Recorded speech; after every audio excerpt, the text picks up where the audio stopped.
And now we'll have to tell the crowd on Facebook too, of course, that we're in. So thanks everyone for joining us. We'll just get started in about 1 second. I'm waiting for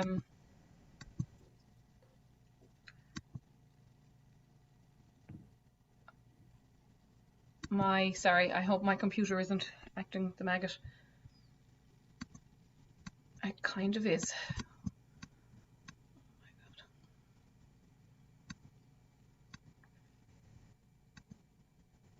Okay, so hang on now 1 second. Right, I think we're live. Just give me 2 ticks. I'm just going to put it on Facebook too. All right, here we go. Now back out. Okay, so welcome everyone to the Irish American Heritage Museum. We're delighted to have with us tonight Dr. Gillian Kenny.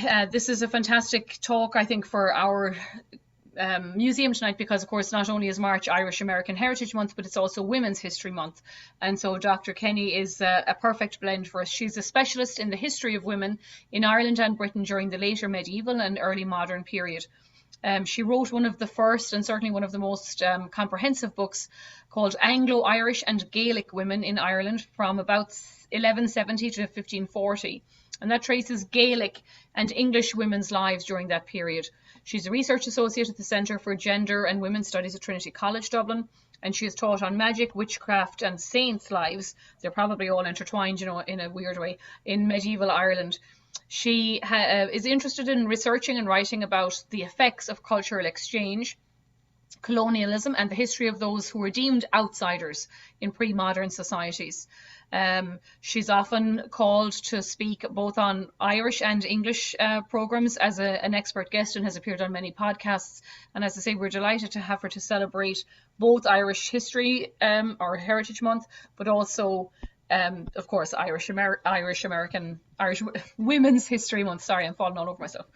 So welcome, Dr. Kenny. Thank you very much for joining us, and I'll let you take it away. Brilliant.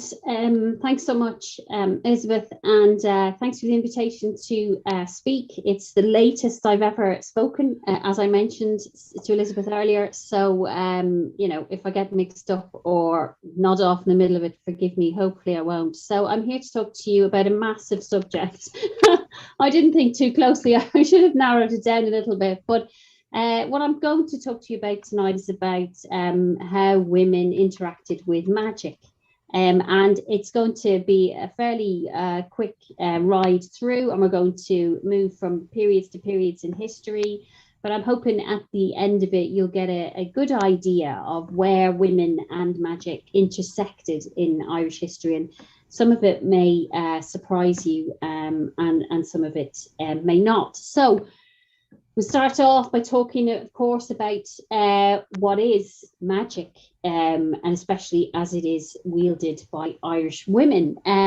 So what is it in an Irish context? The word magic is a vague one, and its boundaries are pretty fluid, especially when we look at Ireland, to be honest. In a general sense, it seems really clear, but an effort to coherently define what is magic can be difficult. So the beliefs and practices that can be characterized as magical have been present in every human culture, known to history. But what is meant by magic can change significantly from culture to culture over the millennia. So one definition is that magic is any attempt to manipulate supernatural or natural forces by anything other than direct physical means. And sometimes you can use direct physical means as well. But if you use this definition, it becomes clear that much of what we will know as religious ritual is akin to magic. However, in general, I suppose you could say those forms of activity in which human beings command or manipulate mysterious forces, supernatural or otherwise, would be essentially magical. Those in which they supplicate and leave the power to a spirit or God would be essentially religious. That's a kind of a rough guide. But of course, in the history of Ireland, it doesn't always work like that. So Irish magic, as far as we can tell, is based on words. And that won't surprise an Irish American audience, because one thing Irish people are renowned for is their love of words and use of language. It is a magic. It is a type of magic that magical power that uses the spoken word, and of course, much of what I'll talk about this evening is particularly based on Gaelic Irish ideas of magic, or what we have from the Gaelic Irish sources. And as I'm sure many of you know, in the history of later medieval and early modern Ireland, especially, we get a disjoint between areas of Gaelic culture and areas of what was termed English culture. Of course, they met and overlapped, but tonight is mainly about Gaelic. So, words of power. They're defined as words by which people believe themselves capable of influencing reality in a material sense, albeit not through methods that can be verified empirically, of course. And there's a large measure of belief that has to be appreciated for this as well. So words of power are words that transform reality, either through some intrinsic power that they possess or through the agency of a supernatural entity. So there's three important areas of verbal power in Irish magic. There's healing, harming, and protection. And Irish magic is based on the effective use of these words in a variety of ways, as charms, sometimes as curses, sometimes wrapped up all together with a bit of that, and a Christian influence, as well as prayers. In Ireland, it's often difficult to tell the difference between Christian prayer and spells, so there can be a real mishmash. So let's look briefly at healing. Women over the centuries have been intimately associated with healing, of course, across all cultures. Whether tending sick children in the home or attending to injured adults, women have always had to have a working knowledge of how to heal.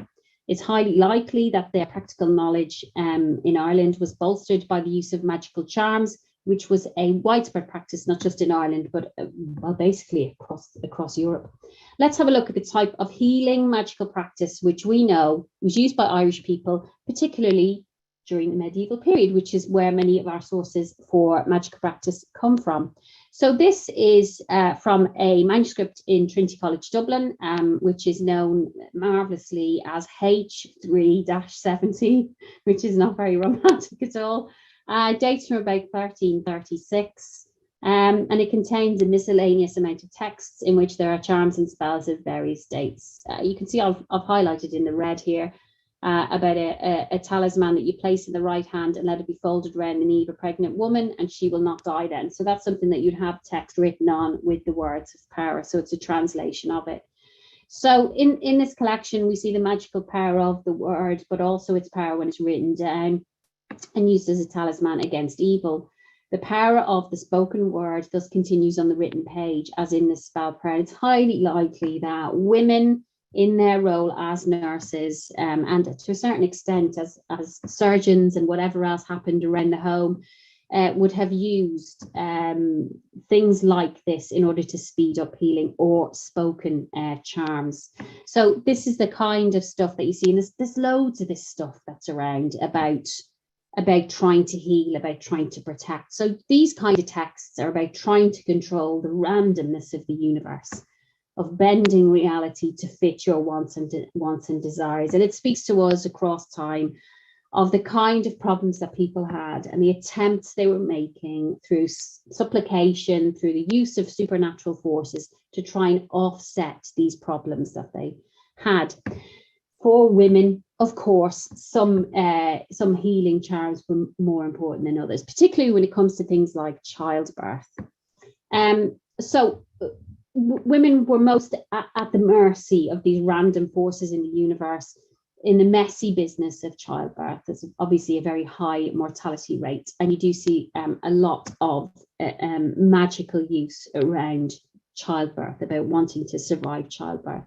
Here's an example of another spell aimed at helping women, particularly one who's cursed by having too many daughters, and also to help with a safe and speedy delivery. And you can see there are religious names thrown into it, as well as a bit of extra stuff which doesn't really make any sense at all. In that, I mean, stuff about sealskin thong, and at the end, the sort of a nod to Christianity with the in nomine Patris at the end, and so on. So to help the pregnant woman in childbirth, this is often used, and childbirth is a woman's business. because women were in the room with other women. This is an area of medicine which was off limits to men.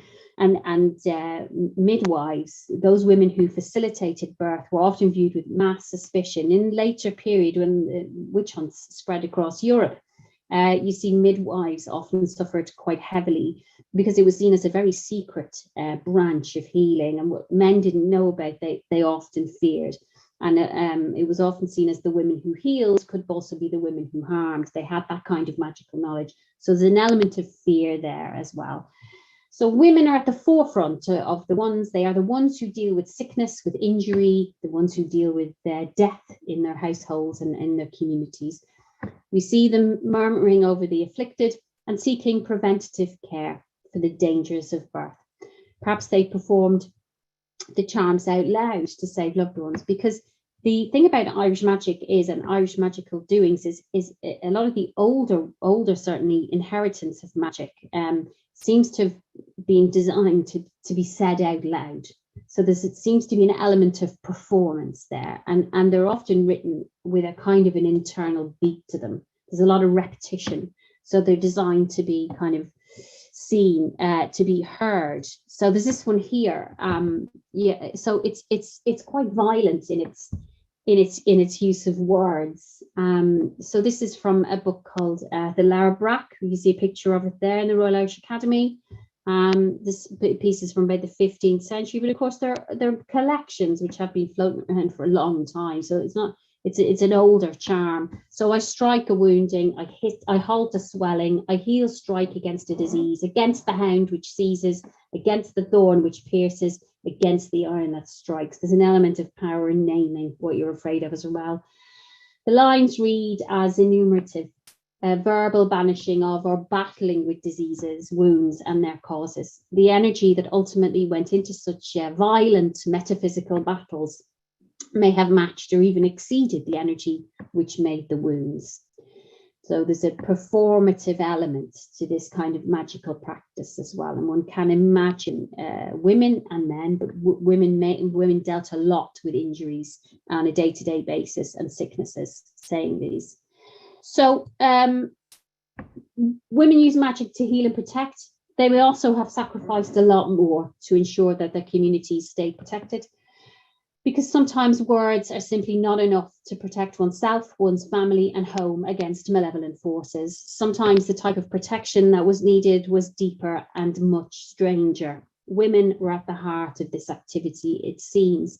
In the early medieval period in Ireland, so in the early Christian period from about the 5th to the 8th centuries, there's quite an unusual period of burials, which suggest women lay at the heart of magical ritual in Ireland in the early stages of Christianization.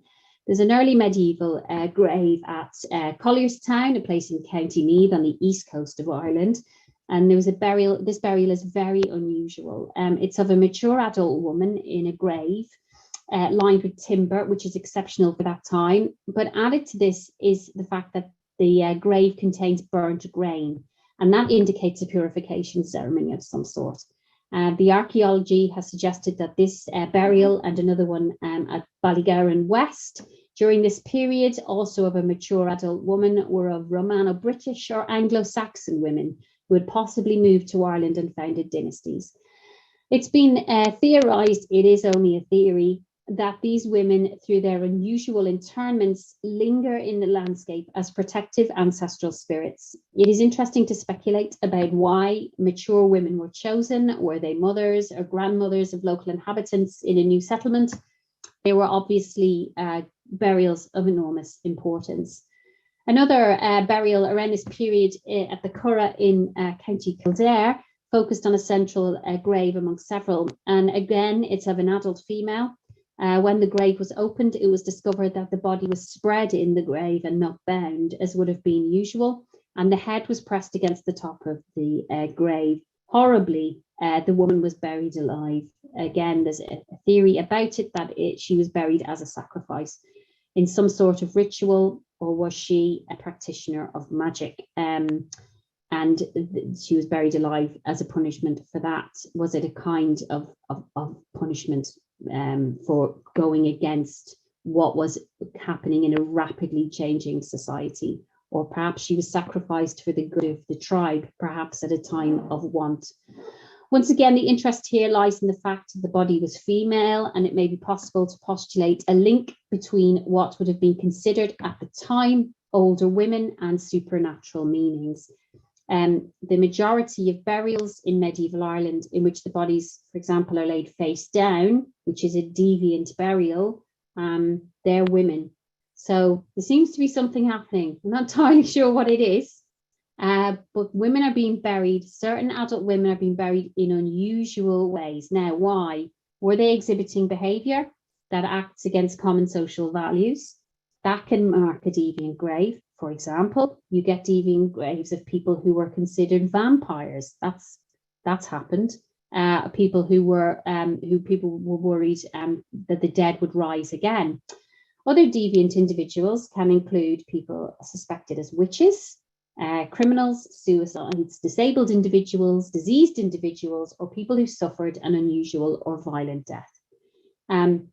In Christian burial grounds, deviance can also mean that people were unbaptized or broke some religious code, perhaps by continuing pagan practices. A normal Christian burial means the body is oriented west to east and faces upwards, ready to rise up on the last day. So if your face is in the ground, that's particularly negative. However, deviance is not always negative. And many burials that are dissimilar to the norm are actually elite burials as well. So it can be a sign of status. So deviance can be a positive thing. And individuals who lived extraordinary lives may have extraordinary burials. So they may be an elite class above a minority population. They could be, for example, incomers, immigrants into the area who deem themselves above what the locals were doing. Difference can also be due then to different religious beliefs, ethnic background, or special position within society. But it is interesting that there's these several women's graves. They are buried in an unusual way. Perhaps they participated in activities which we know society was increasingly disapproving of, that is, as magic workers or sorceresses.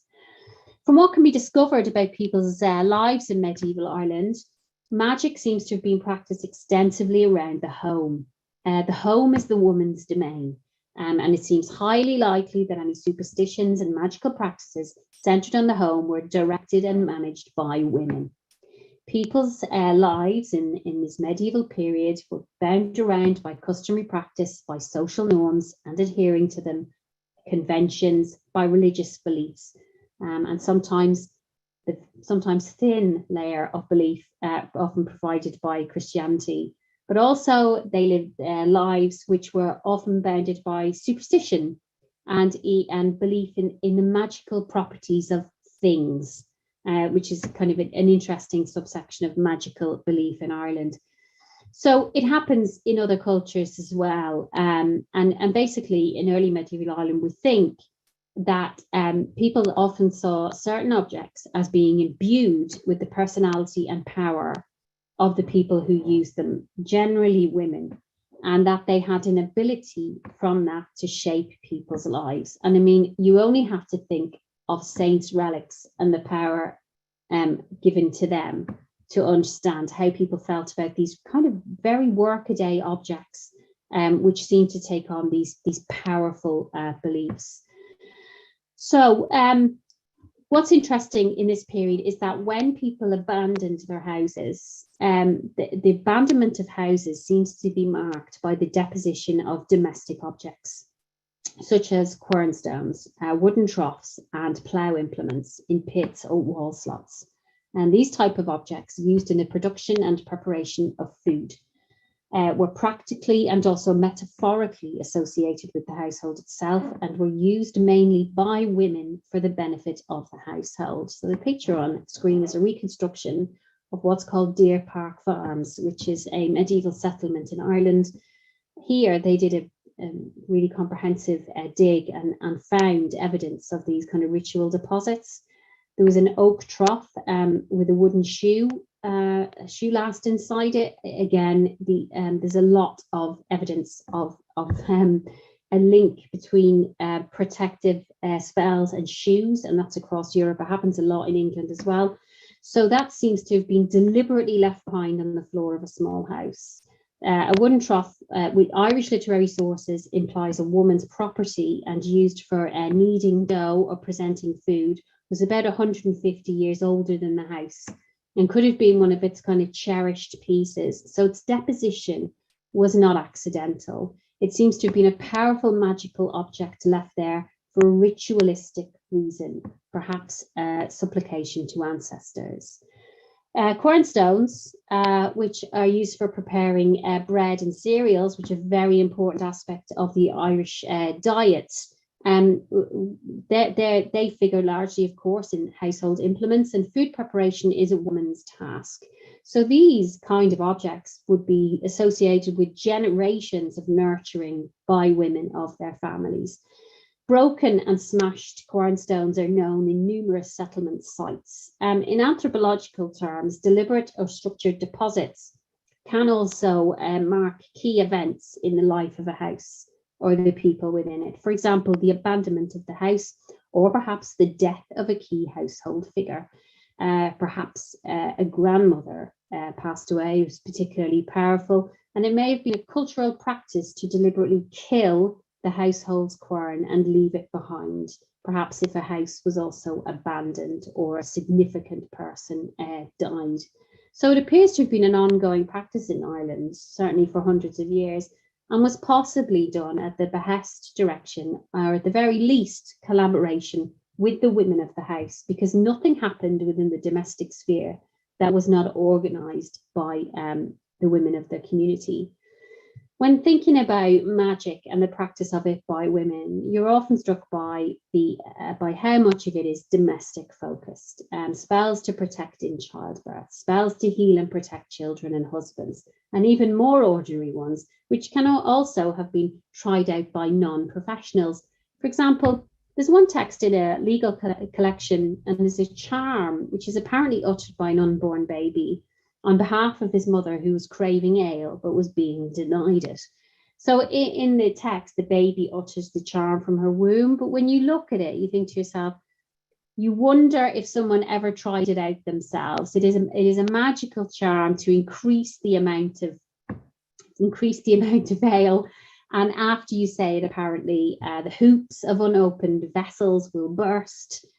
So that people wade in the ale throughout the house, and the woman this is about originally drank 3 mouthfuls of it from her palm as she left the house. So it is a charm for abundance. So you sometimes think to yourself, well, you might try it. It's supposed to be just for a professional, as in a poet, or in the older terms, a druid. But of course, that's not to say ordinary people didn't try such things. In the main, though, it seems that for women, magic is a matter of day-to-day happenings, likely centred around the home and negotiated and conducted by women in women's spaces. This magical power may have always existed as a hidden one, or at least overlooked by men, especially in a post-Christian era, who were content with well-run houses and children who thrived. Not everyone overlooked women's magical practice, though. Early Christian clerics in Ireland disapproved of belief in magical practice and what they saw as an unnecessary and pagan belief in witches, or witchcraft, as they termed it. An interesting development in the history of Irish magic is that with the arrival of Christianity, you see a massive importation of loan words about magic and a discussion of magical practice, which you don't see in the culture before. Now, magic didn't suddenly happen, or magical practice, in the 5th century. It's been there a long time before it, but the focus on it becomes laser sharp once the church decides to become involved in Ireland, and religious Christian belief starts to spread. So there's an immediate early attempt to eradicate belief in witches, again as part of a policy of combating pagan belief. We see this in what's called the First Synod of St. Patrick. It's attributed to him. It's not, though, but it's a document concerning ecclesiastical discipline in the form of a letter from about the 5th century, probably slightly later. He, in this, the belief in witchcraft and the public accusation of such is condemned, as you can see. So a Christian who believes that a witch exists should be ostracized. So what they're trying to do is to push these kind of what they saw as pagan practices to the edge. So it's about a woman because it's the feminine form of the term. And this is interesting as well, because of course, at that period, at that early period, as you'll see in the next slide, the famous lorica, breastplate of St. Patrick, again attributed to him, but it's not one of his original writings. But this is called the Deer's Cry, and he asks for explicit protection, not just against women, but against the black laws of paganism, as well as the spells of druids, blacksmiths, and women, this kind of unholy trinity that were believed to have access to magical power in Irish life. Again, when we talk about words having power in magic in Ireland, in the kind of progression of magic, note the way that this is built. This lorica, it invokes protective magic, but it's very rhythmic, and it calls for things. It names what it fears, and it calls for protection against it. So he talks about quite specifically about the magic of women. So in here, it's quite an obvious threat. What they're after here, as people who believe in this, what they're trying to do is to break that belief, that reliance on that world system and that belief system that says that women can manipulate supernatural forces like druids can and like smiths can. So it's interesting. I mean, is it a hymn? Is it a charm? Is it a prayer? It can be one, it can be all of them. We are dealing though with words of power. It is from a longer tradition than a Christian one.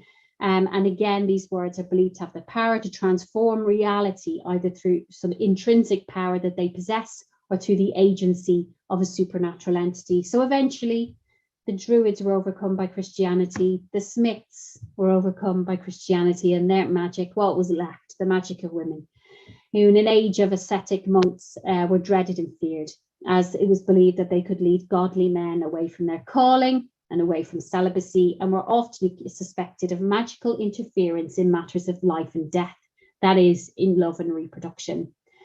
By far, the majority of religious and legal sources we have refer to the magic of women as a problem and go so far as to define that magic as that being which might involve taking magic potions, making charms, for example, to cause abortions, which was seen as interfering in the natural order of things, killing love rivals, performing love magic to break up a marriage or influence a man's lust.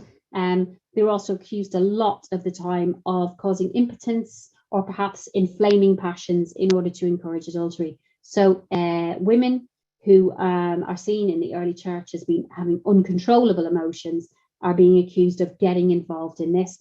Ireland is a tribalistic, patriarchal society. The entire political unit is based around Tua, which is basically the entire extended family is a political unit. So the production of children and the sustenance and maintenance of them are crucial in order to bolster your family's power. So to become involved in this is a matter of extreme worry to the men who were in charge. There's a deep-seated fear of what women could do with magic. It's also exemplified in the literature, which people would have been familiar with. There's lots of cautionary tales about women who wield magic. For example, powerful female battle goddesses. In the first and second battles of Moytura, we see the Morrigan pledging her magical skill to help the Tua de Danann against the Fomorians. We see the battle goddesses, the Bav, Macha, and the Morrigan sending forth what was called magic showers of sorcery and compact clouds of mist and a furious rain of fire. Of course, they're stories, but what they speak to is a fear of uncontrollable power that women had access to, which was seen as, all in all, a very, very bad thing. Some are referred to explicitly as witches in later texts. So this is a character, Mongfin, which is basically a type of a sovereignty goddess, which hardly anyone has heard of, but she's quite an interesting character. So she's portrayed as being, she's a queen, she's called a witch, quite literally, and she is said to be responsible for the death of her brother and ultimately herself.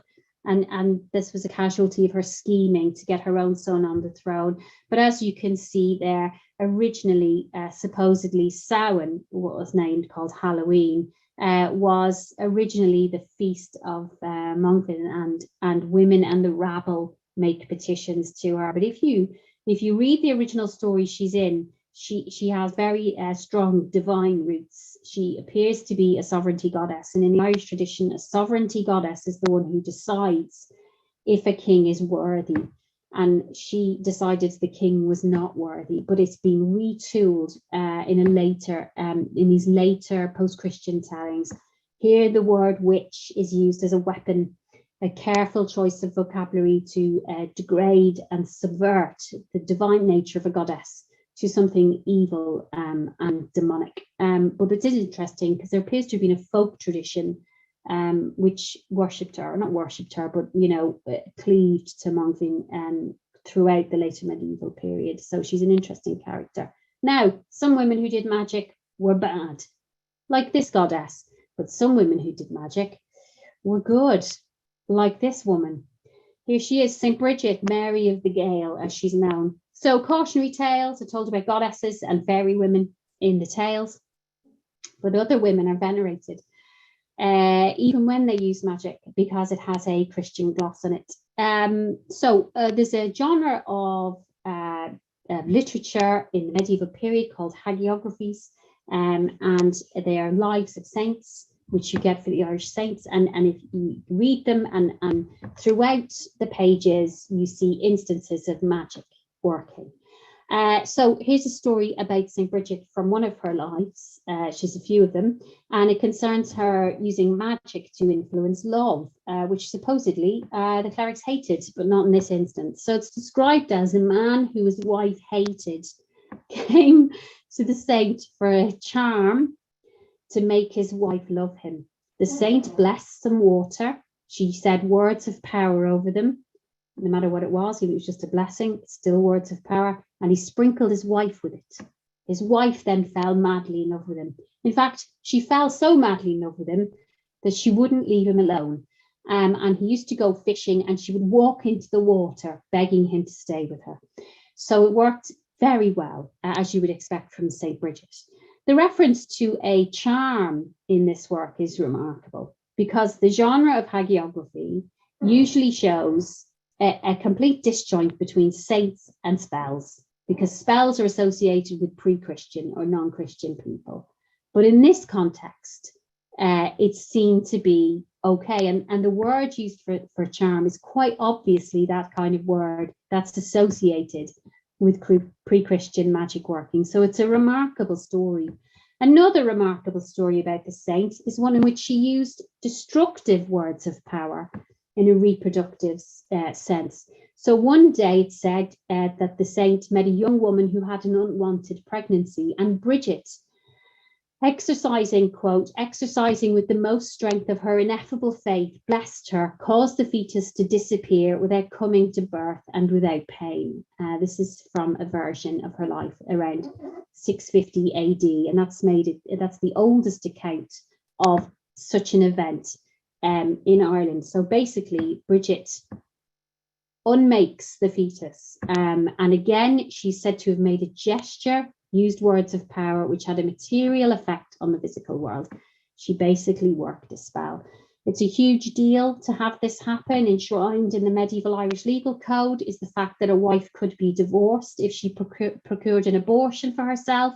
This prohibition is part of a long list of grounds for divorce, which included infanticide, flagrant infidelity, infertility, and bad management, which would cover a lot, I think. Thus, the circumstances in which a man could divorce his wife were obviously quite severe, but even still, she was allowed to receive her marriage portion back even after an abortion. So the punishment for this, though, it doesn't seem to be a civil law one. There is punishment for it, but it's religious. You used to have to do a penance for it. So magic working in matters of reproduction or matters of the heart was feared as unnatural. Magic was forbidden in the Bible, hence love magic is listed among the sins in the penitentials, which are handbooks for clergy, which tell you about sins and how you can punish people for sins. It's kind of a mobile kind of guide to sinning that the clergy would have in Ireland. So the oldest Irish penitential is the Penitential of Finian, written at some time before 591 Common Era, and as you can see here. So Finian is interested here again about women who've done magic. He talks about clerics or women as well, because of course clerics were seen as magic workers, but for women it was particularly monstrous. If any cleric or woman who practices magic have led astray anyone by their magic, it is a monstrous sin, but it can be expiated by penance. And if you read further down, number 20, if a woman by her magic destroys the child she has conceived of somebody, she shall do penance for half a year with an allowance of bread and water. So that's really the only kind of, so basically what Bridget appears to have done is gone against clerical thinking at the time, but, you know, she got away with it because she's Saint Bridget. So the performers associated with love magic are evil-doing clerics who are suspected of being up to no good, breaking their vows of chastity, and evil-doing women or sorceresses. So there's the negative implications of getting involved with love magic were deemed to be important, because one of them was the fear that this kind of magic could make men impotent.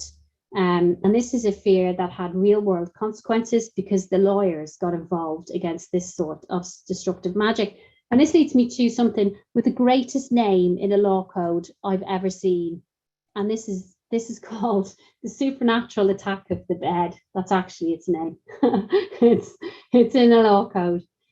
So basically the point of this is this is a kind of a guide to what happens if you are attacked by your bed. Don't mean physically in that way, but in fact that someone is using a magical attack on you to affect your sexual performance if you're a man.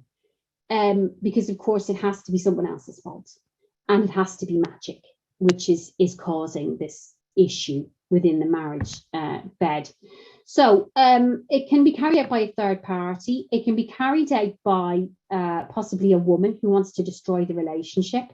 So the thing is, though, it's to remember with this is you could get a divorce if you were a woman, if your husband was incapable of having sex with you. So if you wanted to get a divorce, if you could prove that he was impotent, you could get a divorce. Now, that might benefit women who needed to get away from partners they were they didn't get on with or whatever. But an interesting thing about the attack in the bed is it talks about an object as well, because it talks about what's it's called the bone of contention. And the idea was that there was something in the bed that was stopping the man from doing his husbandly duty. And so if you found that, all your problems could be solved, if only. But I suppose the point of this is to say that the belief was there so much there that the lawyers made provision about, sorting this out if you had to. So apart from using cursed objects like the bone of contention, another excellent way of hurting people was using the evil eye. This is really really strong element of Irish magical belief, and it's associated quite a bit with women because it comes associated with envy, and part of the kind of stuff that was written about women was that they were quick to envy. So the kind of propaganda about women. So it was believed that people could impose harm upon other people simply by looking at them, and it was often not intentional. You just had an evil eye, and you often couldn't help it. It goes back a long way. In the mythology, Balor, king of the Fomorians, is said to have had a piercing eye, which was never opened except on a battlefield. Other figures associated with having the power of an evil eye were also otherworldly and very often female. In a story called The Destruction of Dadurga's Hostel, one female character arrives late. She foretells evil and says that she's many names. She then stands on one foot and sings her names in one breath. She may also raise her hand. The classical magical stance, that's the stance the Druids took to cast spells. And that's actually what they did. They used to call it the stork. It has been called the stork. Her mouth said it's on the side of her face, and she has an evil eye. So there's other ones as well. There's another story of 3 witches with the evil eye, one eye each, who wished to destroy the great Irish hero Cuchulainn in revenge for killing their father. They basically kind of put bad luck in him as he's traveling along. There's another one. A woman prophesies by standing on one leg and closing one eye, and she's called a seer. And the one eye sees only destructive things happening. It's called the Hostel of Darkhucka. So there's all these associations of the evil eye with women. People genuinely feared it. In Gaelic Ireland, they thought that the evil eye could hurt livestock and humans. They didn't seem to think it was used intentionally. It was rarely used intentionally. There's Reginald Scott, who was a late 16th century witchcraft skeptic, wrote that the Irishmen addict themselves wonderfully to the credit and practice that not only their children but their cattle are, as they call it, eye-bitten when they fall suddenly sick. Another source, Thomas Monk, noted that the Gaelic Irish inhabitants of Kildare protected their children from the evil eye by spitting in their faces. Saliva is often held to have a magical power, often like a salve. So there's another theory as well. I don't know whether you're aware of the Sheela-na-Gigs, sculptures on buildings called Sheela-na-Gigs, from the Irish for the meaning hag of the castle, which consists of women displaying their vulvas or a means to defend against the evil eye. According to this theory, Sheelas are placed above windows and doors to prevent evil from entering. Apart from the fear of having evil eye turned upon you, throughout history, Irish people have also displayed a healthy respect for what would now be called the fairies, the Sidhe, the Dina Sidhe. Used to be the Tuatha De Danann in the stories, the people who went into the mounds and become this otherworldly, the other folk. In particular, they're very afraid of the Dina Sidhe's ability to interrupt food production or harm humans and livestock. This fear is a central part of the mental world of Irish people. I mean, for thousands of years, most likely. It survived in rural areas up until the 20th century. It's still there today. In many areas of Ireland, there's still quite a strong belief, grudging, but it's there, about not annoying the Sidhe. In 1678, in County Wicklow, Dr. John Moore, who was a London schoolmaster, only moved into the area, and recent purchaser of a local estate, was widely believed to have been abducted by a group of fairies on horseback, taken to a fairy fort, and then to a feast in the woods. He was returned unharmed the next morning, believing he had been abducted because he'd broken the fairy rule of speaking openly about an earlier abduction. In Gaelic Irish culture, cunning folk, wise women, or cunning men, you often get there's usually more wise women than men, stopped this happening. They were intermediaries with the fairy folk. So they would, if you annoyed the fairy folk, you would call your local wise woman, and along with specific rituals and magical devices, they would counter the fairy attack. Lots of things were used to dress boy children as girls to prevent healthy offspring being replaced by changelings. All of this was in the remit of women. Women did this around the household. Women used to do things like you would throw iron implements into the air to keep the fairies away. You would leave out offerings for fairies to eat, or a portion of milk. All of that was the remit of women. They have, in the domestic sphere, there's often kind of one foot in this otherworldly realm. Women were responsible for keeping things on an even keel, not only in this world, but also in the other world, which people felt impinged on them all the time. Some attackers, though, were human magic workers, more specifically female, what would classically be called witches, but with an Irish twist. In Gaelic Irish popular culture, a less threatening, more benign witch figure than the one we associate with witchcraft propaganda from the 16th and 17th centuries predominated. There's a much more benign version of it in the Irish tradition, and that is the butter witch. These witches are nameless, impersonal beings. Usually they're not like demonic witches. They did not normally kill or injure people or livestock, but rather they prevented farmers' milk being churned into butter, and they stole fresh milk from cows in the form of hares. So strong is the image of the butter witch that it remains a part of Irish rural popular culture up until the 20th century. People did loads of stuff to stop them. They burnt thatch from the roof of the victim. They drove cattle through the ashes or smoke of May bonfires. They used magical amulets. They shot what they thought were witch hares.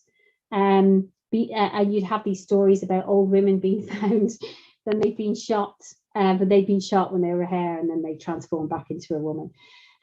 So these witches are only interested in periodically interrupting dairy production, and they're easily countered by religious, magical, or ritualistic means. They pose a minimal economic and social threat to their communities. So there's no need for recourse to the law to get rid of these. So you don't need to incarcerate someone. You need to get your local wise woman, and she will tell you how to sort this out. So there's no mass prosecutions of witches in Ireland during its history. Because the population didn't believe in demonic witchcraft. Those ideas never went into the general Irish population. People are afraid of butter witches, but they can deal with it. People are afraid of fairies, but they can deal with them. They have these female intercessors who'll do it, and some male.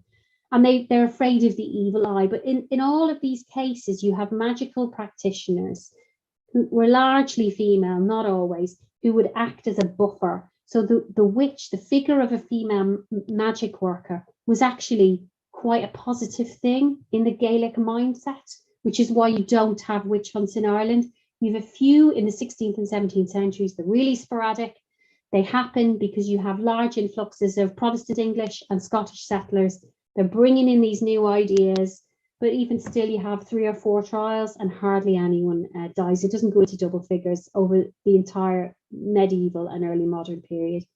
So you never get these prosecutions. The widespread demonic beliefs about witches doesn't come in. And also bear in mind, in the 16th and 17th centuries, Ireland is in the process of basically being ripped apart by the genocidal policies of the Tudors and the Stuarts as they come in and conquer and colonise in an unbelievably brutal way, and basically tear apart this Gaelic Irish culture that gave rise to this. So just before, I'm just going to wrap up, but I want to just finish by talking for a little second about this figure who is the Cailleach. And this is basically what your Irish wise woman kind of represents. The Cailleach is a very powerful figure in the Irish imagination. It's a figure found in traditional cosmology as the personification in divine female form of the physical landscape within which human life is lived, and also what's called the cosmic forces at work. In popular imagination, the Cailleach is a divine hag who performed an intermediary role of supernatural encounter with humans and the native otherworld. And that's a really important role that older women especially played in Irish life right into the 19th century. In the 19th century, you find these kind of older women, Banfassa, say like Biddy Early, a wise woman. And if you want to look her up, she's fantastic. She lived in County Clare. She became very famous. She had a famous blue bottle, which she said was given to her by the fairies. And she encapsulates this divine intermediary between the other world and the day-to-day world. And if you read about Biddy Early's life, she had a hard life. The hardness of the 19th century really affected her. You know, she was homeless for a while. She apparently had 4 husbands, though, and the last one was in his 30s when she was in her 70s, so she didn't do too badly. She had run-ins with doctors. She had run-ins with the priests. She had run-ins with landlords. In the end, she becomes a figure of huge renown, a healer that people go to and look to for help. And she becomes this central, pivotal figure in the Irish psyche. You can still go and visit her cottage today. So this is basically what the figure of female magic looks like through much of Irish history. It's a figure of enormous benefit, which local people, which the community rallies round. So the women's use of magic is wielded not only on the domestic front, but also as champions and healers of their people in the face of supernatural aggression, and in the face of real world oppression as well, which you find in the figures of these women. They emerge and they rally people in times of enormous stress and enormous turmoil and upheaval. The magic of Irish women is the magic of domesticity, largely of healing, protection, sometimes destruction, but it's often in response to something, in response to a request. They were never druids. They never did wild battle magic. They never got involved in the high demonic magic that people were accused of in the rest of Europe. And they were often condemned and tried to be suppressed by a male religious and magical elite. But the fact that we know them and that we still see them, I think, speaks to the enduring power of their magic and to the people that believed in them. And I will leave that there. Well, thank you. That was absolutely, Gillian, super in-depth. I've taken notes, but you've actually answered most of my questions before I got a chance to ask them. So I forgot to announce at the start, but I did write it in the middle of the talk. If any of you on Zoom has a question, you can, hover over your screen and the Q&A thing will pop up, or the chat, and just type your question in there and I'll be able to ask it. But so I've written here, oh, Rita says, excellent talk, thank you, yeah. I wanted you, and you kind of went into it, but I had just written how vulnerable were women to accusations, considering, the Scottish figures alone, not to mind the German and French, and I know it's maybe a little bit later on. Why were the figures in Europe of the hunting the witches and killing them so much higher? Like, I don't think we even had a witchfinder general, and I suppose you kind of touched on it, that it was the Presbyterian belief more in the demonic sort of element. We don't have that. So do you just want to expand a tiny bit on that? Yeah, sure. So they did try it. So there's a very famous witch trial which took place in Ireland in 1324. It's of a woman called Alice Kettler, and it's like a massively famous trial in the history of witchcraft in general. So it's the first trial in which witchcraft is linked with heresy and demonic doings. So in the accusations against Alice, she's accused of having a demon lover. She's accused of, like, her and her followers are accused of, like, melting down babies' bodies to make candles with baby fat.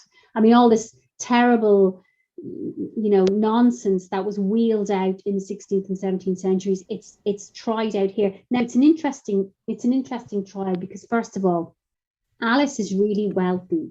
She belongs to the Anglo-Irish elite. So in Ireland in the 14th century, you had Gaelic Irish areas, which are, large lordships, and you had the English, or as they were increasingly called, the Anglo-Irish, who were the descendants of Anglo-Norman settlers who had, kind of carved out these lordships from these towns, and they clung to an English identity, but they were increasingly Gaelicized, increasingly enmeshed in the country. Alice is part of this Anglo-Irish urban elite. And what you find is the man who brought accusations against her, so she's accused of killing, she had 4 husbands, she's accused of killing them. She may have, because certainly the last one appears to have been poisoned by arsenic. So, and she kept taking all their money and giving it to her own natural son.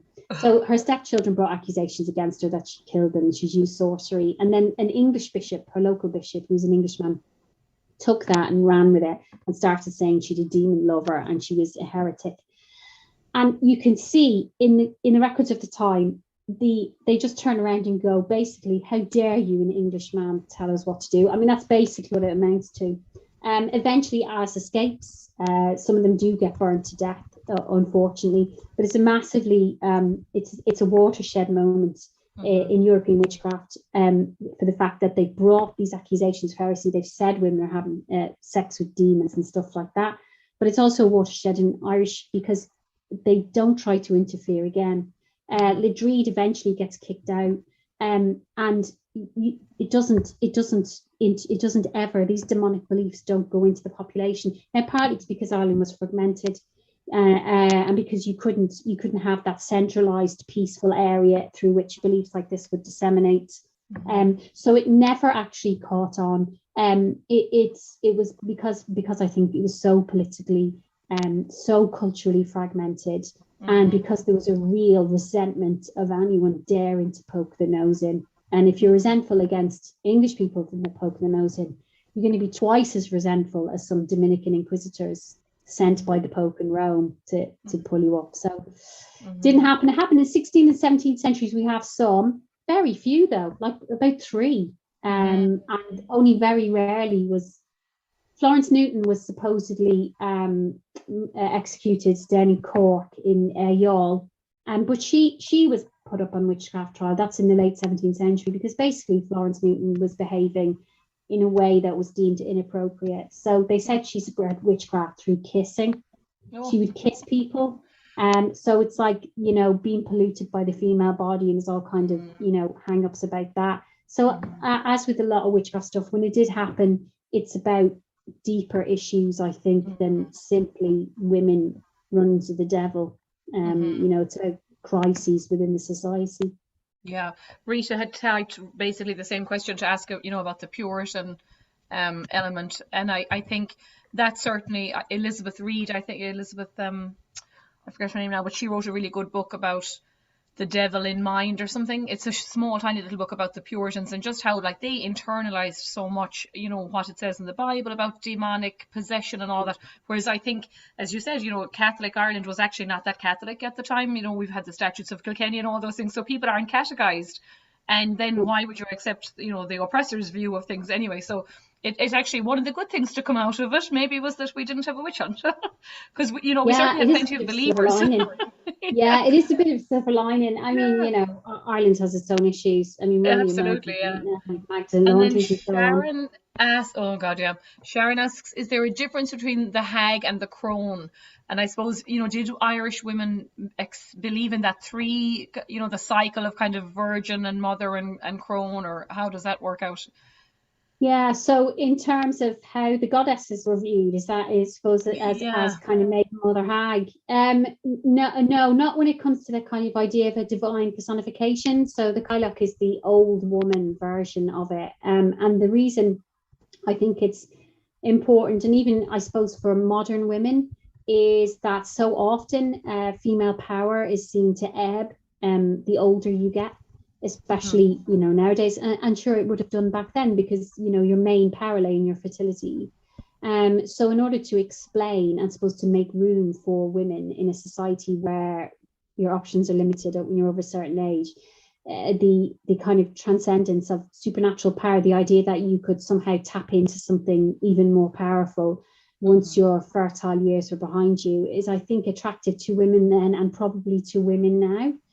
Because those kind of issues still haven't really gone away. And we live in an era where social media and advertising and so on is all pervasive about, youth, and there's a rich vein of kind of a cultural inheritance of the absolute power of the hag. And it's shown in other ways as well. There's a lot of the sovereignty goddess stories she presents herself at first as an old woman, and only the true king would find the old woman attractive or useful. So there's lots of meanings there to have about how you perceive power and what kind of a man should wield power. So no, there's no real difference in that way, in that it is an older woman, but the older woman taps into this like a primordial power in the Irish landscape, but they're the channel for that.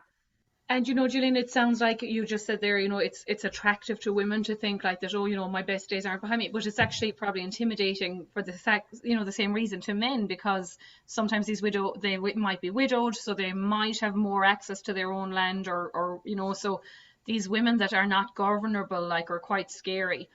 And I wanted to talk to you about the professionalization of medicine in a way. Again, there's a lot of work done on this in America, and how, when the men kind of take over, childbirth, as you said, was really the provenance of women. And then all of a sudden you've got male doctors saying they know better. And now women have to lie down in bed, to give birth and all this. So does that happen too in Ireland? And what impact does that have on these communities? So it doesn't happen until probably much later than many other places in Europe. And part of it, of course, is because, the history of Ireland itself is so difficult, especially during that period where, you're getting the rise of the universities in the 12th century, and you're getting this kind of men pushing into this world. And that's not happening in Ireland simply because when the Normans arrived, the entire conquest kind of failed and they had their little areas. And it's never peaceable. So we don't get a university in Ireland until the late 16th century because you don't have the peaceable conditions to have it in. So we don't have that. Irish students go to Oxford and Cambridge and they don't tend to bring it back. And you have within the Gaelic Irish tradition, of course, there are hereditary doctors. So there's a whole hereditary system of that. But they don't tend to. There are doctors and they'll attach themselves to kind of noble families, but they don't tend to get involved in the push and pull of the everyday. So that's seen as, monasteries do to a certain extent, but it is largely seen as the provenance of women. And we don't get that learned element in kind of medicine until quite late. You're talking about 17th, 18th centuries that, it kind of comes in much later, that Western European medicalization of women's issues comes in a lot later because we're a lot less settled. We don't have those kind of peaceful conditions. We don't have those large urban centers in which those kind of ideas can flourish. Rita's saying that rural areas would have a midwife maybe who was not necessarily qualified but could help. I suppose plenty of experience though. Or people couldn't afford doctors, the same women who would often be called to wash and lay out the bodies. That's right, when somebody died in the area. So again, these were kind of seen as in the women's sphere. It wasn't actually that there was any maybe power or status attached to it. It was just, this is part of your woman's work. It's the dirty end of life and death, isn't it? It's messy and it's bloody and it can be tragic. And it was the kind of work that women were expected to do.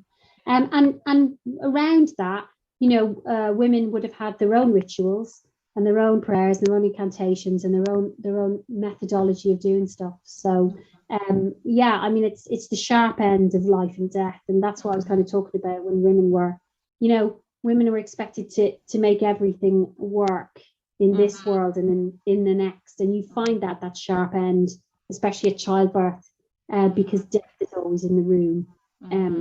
Childbirth is so dangerous then. And Gillian, sorry, there was a question too about the blacksmiths, but that is blacksmiths. Wasn't there supposed to be some kind of power attached to them because of the very nature of melting the metal and forging? Can you expand a tiny bit on that for them? Yeah, sure. So blacksmiths' forges are what are called liminal spaces, and they are believed to be magical spaces simply because, in the crudest possible terms, people didn't understand how it worked. So they didn't understand how metal could be heated and it could turn into this liquid and then you could make new things. So it appeared to be amazing. And so you would get stuff happening in blacksmiths' forges, like, for example, magical things could happen. People use blacksmiths' forges, for example, to curse their enemies, because they were seen as places of enormous power. So that's why they're mentioned in the early Christian sources, because not that maybe the blacksmith itself, although he was supposed to have some kind of power, but for example, you could get a blacksmith to turn cursed stones, and that was supposed to be extra magically powerful. So they did have a certain element of it. It's kind of alchemical. I can't even talk, but and you were the one that's up late. But it's like alchemy. Is what I'm trying to say.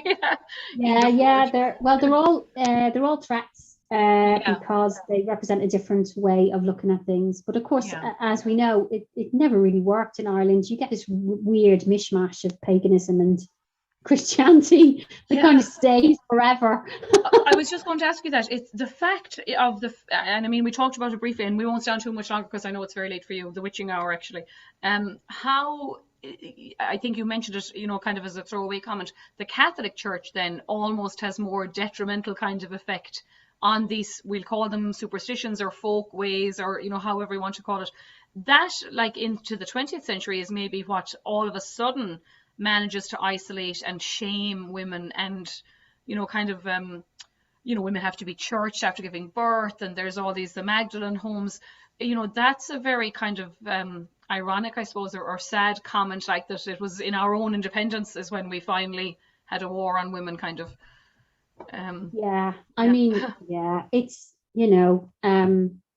it's unbelievably tragic. I mean, you look at it in the long, and you said it yourself, Elizabeth. So there's an idea of Catholic Ireland, of an island of saints, and it never existed. It's nonsense. Irish people didn't get married in church until well after the 16th century. They had the Irish legal code said at least 10 types of marriage. People took concubines. There's this whole idea of an Irish family is so completely alien, really, for most of our history. And then as kind of Gaelic Ireland was disassembled, it was by no means a perfect place. It's a patriarchy. Women had no enduring power, really. Every aspect of women's power was hemmed in by men. So, I often get people saying to me, women were better off in Gaelic Ireland. No, they weren't, because every society has its own frameworks for keeping women under control, and especially female children. So we had that. It was disassembled in the 16th and 17th centuries.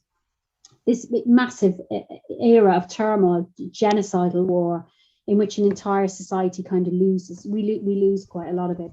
And then, you have the penal laws in the 17th century, and then fight for Catholic emancipation. And you gradually see, as Irish people become more alienated and more pushed to the edges, the link with Catholicism becomes much more identifiable. It becomes a part of being Irish. You're Irish, you're Catholic. That's the way it is. You're also poor. But it's alien to what went on for most of our history. And then it becomes that kind of terrible, kind of self-defeating, nasty kind of Catholicism that locked children away and did terrible things to them, and that hated the poor. And we should have done better when we set up our own state. We should have liked ourselves better. We should have said, but we didn't. We gave in to nasty forces and a theocracy. So it's a tragic story, and I think a lot of it comes from us not really understanding or owning our history. Irish people, you talk about Celtic Twilight and stuff. It's an imagined history. It's not really as it was. It was very different to how people think. But it's fascinating, but it is tragic, as you say. We're slowly coming out of it. We are, I think, hopefully we've had Clodagh Finn and another journalist on to talk about the Magdalen homes and stuff. So, we're delighted to keep abreast of that. Somebody on YouTube just asked about folk medicine. My grandfather, she said, used to blow pipe smoke into my ears whenever I had an earache, and my father used to cut a potato to get rid of a wart. We certainly used to, when we were kids, like you would rub a wart with a piece of meat and bury it, and as the meat rotted, so did your wart. Or even still, to be honest, I cut an onion in half and put it on my bare feet with socks like going to bed, and it sucks if you're getting a cold, it takes away your cold. But I mean, it seems to work. I don't know if it's because I believe in it or... Bart is a witch over there. I know. I'm surrounded by Puritans. Salem, here we go. Huh? Yeah. But it's funny, that there are these folk cures. Do you work with that at all? Or It is interesting. So some of that is linked to classic history and magic stuff. If people want to read about that, there's a very good book by a man called Richard Keekeffer about the history of magic, and he talks about those kind of things.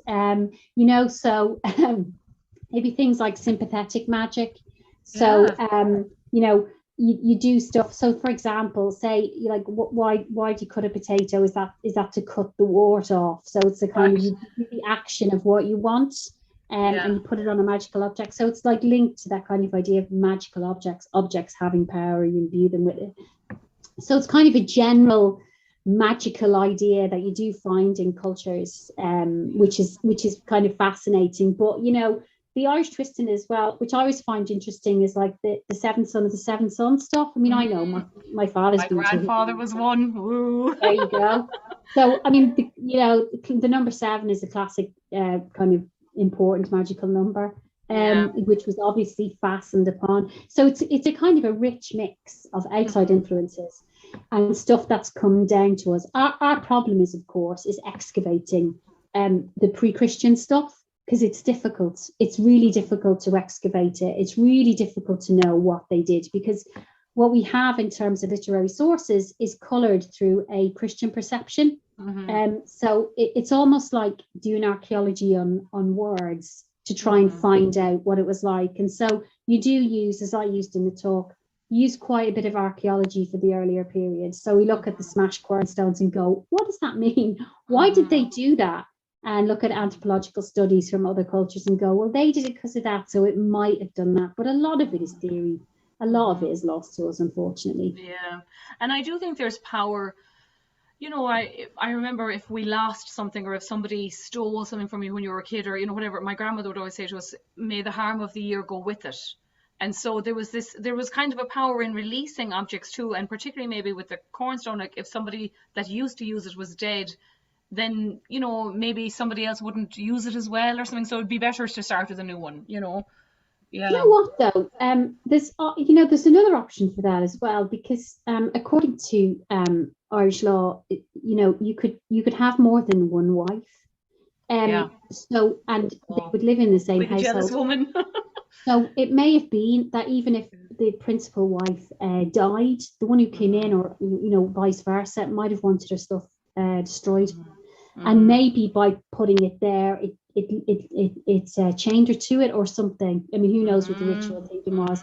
But I mean, the law is mad. I mean, you could get another wife, and then the original wife is in the house, has a couple of days to beat the new wife up, and after that, then they have to be friends.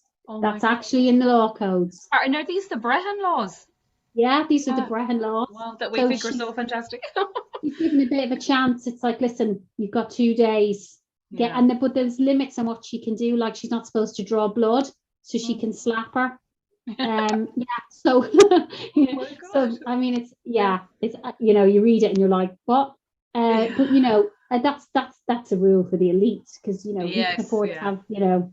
I was going to say, what other men can afford 2 wives? Yeah. Very few. You do find some. I mean, I found some in the 16th century. There was one fella had 58 grandsons, one of the O'Reillys, and just because he had loads of wives and concubines, but he's a chieftain of Fermanagh, so, you know, and then they all kill each other to try and. I was going to say, you're setting yourself up for disaster there, because who's going to inherit? You know, like So I mean, it's just chaos. You know, it can be. It can be just really, really difficult when there's too many claimants, and then you get into all kinds of trouble. So they're delighted over on YouTube with the thing. We'll definitely come back maybe and do one on, you know, folk healing and folk medicine. I should say we have Michael Fortune, who's a folklorist, you know, from Wexford on the 24th, I think. So he'll be coming on to talk about us. And we have Sonia Tiernan on the 23rd, who's recently written a book about Irish women's speeches. So it totally, you know, more modern kind of era, but women's speeches. So it'll be, interesting. And then on Wednesday, we have Kieran Wallace, who's going to talk to us about the records office in 1922 and the reconstruction of the archive, which is amazing. So talk about magic.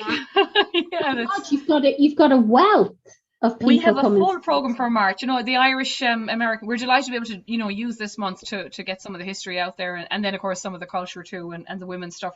So look, I don't want to hold you up any longer, because I know it's super late. They're delighted, I have to say. Here you've had lots of thanks in the Zoom comments and the YouTubes. Oh, you're very welcome. We didn't answer all the questions. Yeah, and we'll definitely, I think, have you back. Rita says thank you, and that we're doing great work. We are. Thanks, Rita. I love your sweater. I see the bob or bad vibes. Yeah, that's your crow goddess. You've got bad vibes here. Yeah. Oh, and I just googled the name of the book that I couldn't remember, because Janine thought I was talking about In the Snare of the Devil. I will say she's a brilliant scholar too. Mary Beth Norton, but it was Elizabeth Rees, called Damned Women.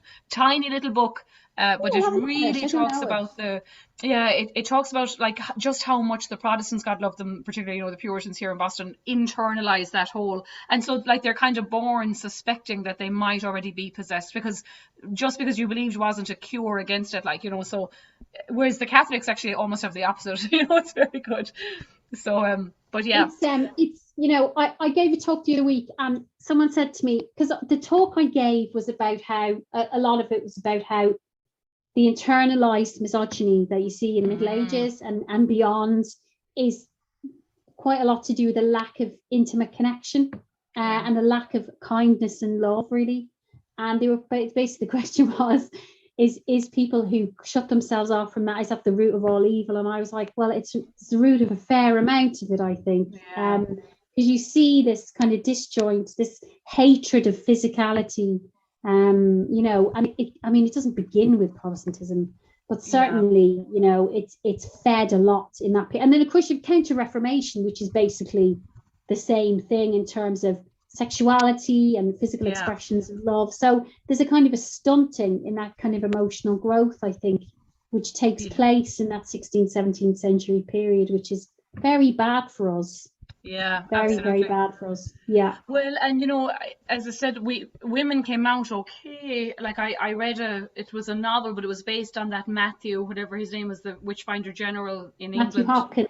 Yeah, talk about a Jeannie Mac. You know, I was getting angry, like, and it was a novelized version, very well researched, I would say, but because I did check on things as I was reading, said that can't be true, and it was true, you know. So like this man took his sister around, and how they just interrogated women and their stick and pins, and like what I love about the Puritans, like, is the complete hypocrisy, because they're obsessed like with sex and markings, and you know, and yet they're so buttoned up on and of course one maybe feeds the other, you know, but it's amazing, like. It's when you read the stuff. So there's the very famous the manual for witchfinders, for inquisitors, the Malleus, the Hammer of the Witches. And when you read it, and you just, it's so unbelievably degrading to people. And it's just the product of a mind which is unfathomable in how bound up it is in hate and fear. And fear suffuses so much of the story of anything that goes against kind of magical practice and witchcraft. The strong fear. So there's a famous episode, and so there's the idea that so men would occasionally get hysterical. There's several instances of it, and believe that their penises had disappeared from their body. So it's a very famous case, and he ran into a church screaming, pulled down his pants, and said his penis was disappeared. Now, here's the interesting thing. Other people said it had disappeared as well. So that's the power of hysteria. And so women were blamed, witches were blamed for stealing penises and putting them in birds' nests and feeding them grain. What? No, I'm far too busy looking after my family. You know, and there's another famous instance. A girl was seen like urinating in a river. And then she was put on trial for witchcraft because rains came and washed away the crops, and she was blamed on it because she urinated in a river. She somehow caused this sympathetic downpour, sympathetic magic, and she was burned as a witch. You know, and then you know, it's just astonishing how the fear of kind of sexuality and the fear of letting people in, or a lot of it in the 16th century as well, is, you know, what's called the refusal of charity. So you begin to have an idea that, you know, and you do see it even still in the modern period, where, you know, if you're poor, it's somehow your fault. And you know, you can't be helped attain God's grace. The idle poor. So you see, like, it happened a lot in England. You look in England in the 15th and early 16th centuries, and they run things called bridal ales, which are like parties to raise money for young women who can't afford dowries. And they hand out a lot of charity to older women, especially. And that begins to turn as Protestantism, you know, begins to associate being well off or comfortable with being godly. And that becomes a very, very frightening place to be, because then they start to turn on the poor, and all these poorer, older, marginalized women get blamed, and it's awful. Well, and you know, when you were talking there about the man that ran in, obviously to no sympathy or understanding of mental illness, you know, like assuming the poor man maybe was hallucinating, maybe he ate a mushroom that he shouldn't have, you know, who knows what, you like. There's a few examples of it though. Men are so flaky. I know. What are they doing? Why are they so emotional running in? You see, but it's the pure fear that a woman could take that away. I mean the fear of it. I mean, and it suffuses. I didn't talk about it a lot, but my goodness me, the fear of impotence and it being brought on by a woman, it By a woman, drives a lot of this. It's as astonishing. opposed to just natural aging or brewer's drop or whatever you want to call it. Could not comprehend that it was caused by anything other. I mean, I've many men in my life. I love them to pieces, but the male ego at that stage couldn't comprehend that anything less than a divine entity was causing impotence, which is kind of admirable, really. These demons would take time out to make you impotent. To make you, exactly. Well, and Rita or somebody put up in the chat about the Bridget Cleary case, and that, of course, was much later. But probably jealousy too from her own father and her husband. They would talk about the egg money and all this. This was a woman who was burnt in her fireplace as a witch, a changeling kind of. They said she'd been possessed by the fairies, but and that, of course, then was used in the British press to say how kind of foolish and superstitious, the Catholic Irish was, because it was around the 1870s, was it? Or it was late 19th century. Mm-hmm. I mean, I always think the Bridget Cleary case tells us so much about perhaps the Sheen folklore and that kind of practice put on abuse.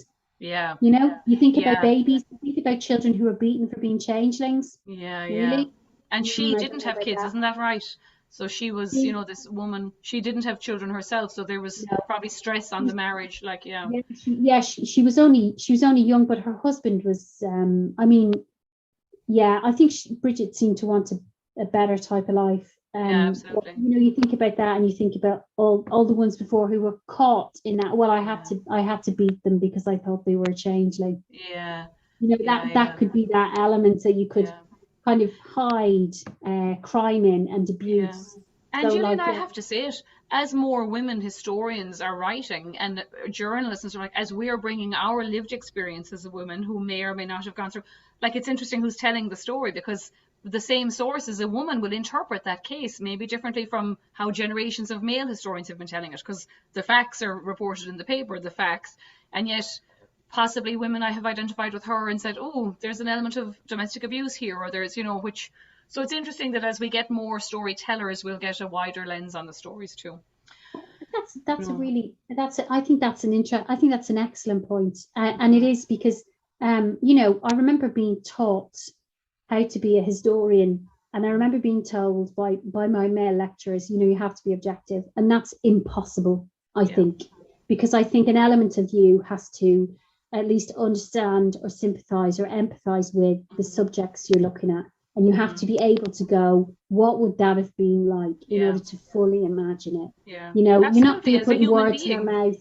What was it like? I'm a woman. I wouldn't like to have had to marry a man who raped me, as used to happen. I mean, it must be appalling. I mean, I remember reading an article, and it was just, so-and-so raped a 12-year-old, and then he didn't have to do anything. This is the Middle Ages. If you married your rapist, nothing would happen from it. So, this child is married to a rapist, and you're like, what is this? Is appalling. So I think a woman could, probably take that a little bit further, not just go, absolutely, that's appalling, but have that added dimension to it, maybe, But you're right. It's great. Even myself as a historian, I'm an immigrant now as well, and I remember, we all kind of swallow it hook, line and sinker that they left because they had to, and of course, the Great Hunger was terrible, but it has to have been thrilling for them too. No matter how terrible it was, there has to have been a part of them that were like, oh my God, I'm so excited, or I can't wait to be in America. I heard my aunt was there. Even in the worst of the times with the Great Hunger, we take away all their agency, I think, and I don't always like that word, but we do take away the humanity of their story. Of there's always push and pull, you know what I mean, and there's always excitement with the sorrow. And so I don't think my feelings as an immigrant, in 2005 are much different from an immigrant in 1865. It's easier for me to go home, and it's easier to keep in touch, but there has to be that mixture of positive and negative in the human experience of leaving home and starting again, So if we can apply it to that, we can apply it to everything. Well, you mean you can be a new person. Yeah. You imagine the opportunities open to you that weren't there. Yeah. You just weren't, because you were, you lived in Danny Dan Mixon from West Clare or somewhere, and you wouldn't have that opportunity. And you think, I can do what I want here. You see it a lot with the convict women who ended up in Australia and stuff. Some of their stories are extremely interesting about how they managed to kind of pull themselves up. I mean, it must have been difficult. Horrific in a way, like, but I agree with you. It must have been like, brilliant, great, let's go. Let's go. What can I do in this massive city? Let's do it. I'm dead to you now. Bye. Off I go. Well, we know they sent home loads of money, and absolutely they kept it. But there has to have been more to the story than just tears, and the Irish word for immigrant is exile. There's more to that story, absolutely. Yeah, I absolutely 100% agree. Of course, it was terrible, but people also make the best of things, and they're tough as old boots. So you're going to have to do it. You're going to make the best of it, and people scrape a living, and they do the best they can, and they take opportunities that are given to them. So I mean, that's a key point, isn't it? And again, that's from your lived experience. That you couldn't be objective and be reading, the ship's registers. No, you can't. But it's a key part, I think, to understanding. And you're not putting thoughts in their heads. You're just going, as an immigrant, what was it like for me?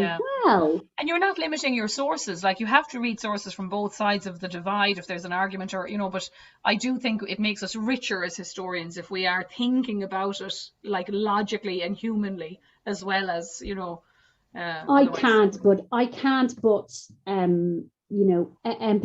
I mean, I'm doing research onto Gráinne O'Malley at the moment, the Pirate Queen, and I read about her, and she basically came into the height of her power as an older woman. In her 60s, she's battling with Queen Elizabeth, and you just think to yourself, well, she is the hag, she's the Kyloch, isn't she? She's there, and she's using all of that power against threats to her community, and she's channeling that, and I think she's an interesting study like that. And interestingly, she's seen as increasingly as like a role model for older women. She's seen as this amazing kind of proto, very kind of not feminist, but very kind of go-getter of an older woman who refused to be bounded in by being expected to be a certain way. So she still resonates today. It's quite interesting. But that's lived experience, isn't it? Because you don't want to be bounded in if you can't have kids anymore. You want to be out there fighting Queen Elizabeth. And you don't want to give up your power to your idiot son before you're ready, and you don't want to give up your power to your idiot son before you're ready, So you just need to know. And it's about, I think, making stuff right, for her own family, and making sure everything was going to work out. So it is, and I think you have to be, I'm sorry, I think you have to be a woman to appreciate it, because you're like, brilliant, she's in her hag phase, let's go. I know, zero bleeps to give. Come as on, they say. Great hair, let's go. One of the notes I wrote when you were talking was that evil eye thing. Maybe it's the equivalent of resting bitch face of the day too, like you can't help yourself, you're standing there talking or listening, and so women get accused of this all the time, and it might have been, the evil eye of its day. You're just sick of it. It's not evil eye, you're just sick of listening to it. Exactly. Rita says another woman that gets bad press is Moira Rua. She we had Eddie Lenahan on recently to talk about some of the folklore for St. Bridget's Night, and she was one of the ones that was mentioned. She was a small bit ruthless now, Maura, probably, but you had to be. It's interesting. But they're difficult times, difficult times, difficult choices. Absolutely. You think you'd make a different choice, but you probably wouldn't, in fairness. No, exactly the same route. But, and I'm sure I'd know how to work arsenic as well, or whatever mushroom that you needed to know. I think I would have probably been an expert, if only to shut some of them up. Well, you'd need it, to protect yourself. Rita said she was a great woman. She was, Rita. See, there we go. Thank you so much. The world is changing. But I said we've done the real Irish goodbye here, because we said goodbye about 5 times. So we don't. Exactly. So we'll definitely have you back. Tune in, everyone, on Wednesday for Dr. Ciarán Wallace about the Four Courts fire and the subsequent miraculous rebuilding of the archives there, and keep an eye on Facebook for everything else. But thank you so much, Dr. Gillian Kenny. I'm going to keep an eye out for the book and try and get some copies for the store, the museum store. I think it was brilliant, and it's unusual for us to hear about that early Ireland stuff, so we'll definitely have you back on. Oh, brilliant. I've enjoyed it. Thanks so much. It was a brilliant thing to do. And happy to come again. Great. They're all thanking you and congratulating you on there. So thank you, everyone. I hope you get to sleep now. Thank you very much. Exactly. Nice